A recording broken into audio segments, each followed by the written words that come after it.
Julia Lee joins us now from Bell Direct. Good afternoon, Julia. Thanks so much for joining us again. The Australian share market obviously having a great performance after a great night on Wall Street.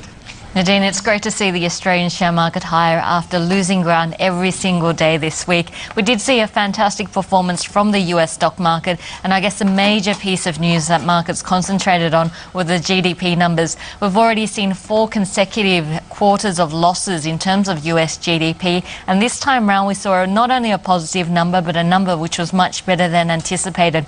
The market was expecting to see an annualised rate of 3.2%. Instead, the actual number came in at 3.5%, and the US market rallied with a gain of about 2%. That was great news for our market today. We ended the day up 1.5%. It was banks as well as miners which helped our market higher. We saw the US dollar slide, and of course that was great news for commodity prices. So Rio Tinto gaining a massive 4.4% during the session, but BHP Billiton underperformed today, gaining just under 1%. The market digesting some of the comments coming from its AGM in London yesterday, and Marius Klopp is saying that he doesn't see sustainable global demand coming back to commodities until mid-2010. But it was the property sector which was the best performing sector on our market, and I guess it's not surprising given that yesterday was the worst performing sector on our market. We saw Goodman Group, Macquarie Office Fund as well as ING Office Fund all gaining more than 10% in just today's session. We also saw Macquarie Group come out with its first half result. It managed to impress. Its stock was up by 2.3% today. But the big 4 banks also making some significant gains, with gains of between 1 to 3%. The only sector which actually lost ground today was the healthcare sector. A rising Australian dollar, certainly not good news for that sector, but altogether a pretty good day for the Aussie share market. And Julia, it's the final trading day of October, so where, when we look back at the month, were the winners and losers?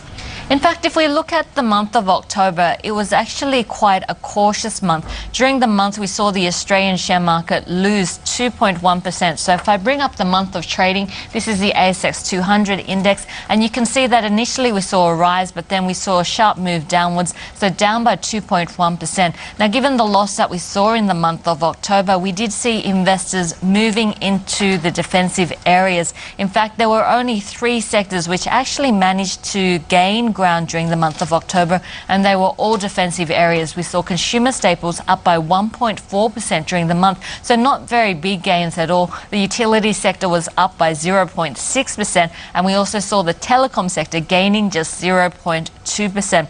On the flip side, it was the growth cyclical areas which were punished the most. We saw the property sector, the worst performing sector during the month of October, down by 9%, and that was followed by the energy sector, which was down by 5%, and even the healthcare sector losing ground with that high Australian dollar impacting on the market's view for that particular sector. So healthcare down by 4% during the month. If we have a look at individual stocks and the winners and losers, in terms of the losers, the market still doesn't like the idea of companies which are struggling under debt. So recapitalisation plans and massive capital raisings are still bad news for stocks. And we saw Babcock & Brown Infrastructure losing 30% during the month of October after announcing its recapitalisation plans. We also saw Lynas Corporation, after its huge capital raising, losing 28%. And we saw Elders also losing a substantial amount, down by 25% during the month after its huge capital raising.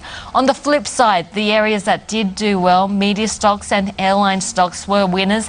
We saw Macquarie Media up by 20% during the month. We also saw Virgin Blue gaining 17%, and we saw Flight Centre up by 13%. But all in all, it was characterised by some cautiousness by investors and a movement into defensives. Okay, so Julia, that was a look back. Let's take a look ahead. We are expecting to see Aquila shares jump when they resume trading on Monday. Some great news coming through for Aquila shares. Now, at the end of August, they announced that Bayo Steel wanted to take a 15% stake in the company. On Wednesday, we saw shareholders approving the deal, and today we've seen the Foreign Investment Review Board come out with its stamp of approval for the deal. Now, the Foreign Investment Review Board has not only approved the deal, but approved Bayo Steel actually taking up to a 19.99% stake into Aquila Resources, so more than which was requested. Looks like Bayo Steel will take take up a 15% stake in the company for a cost of $285 million.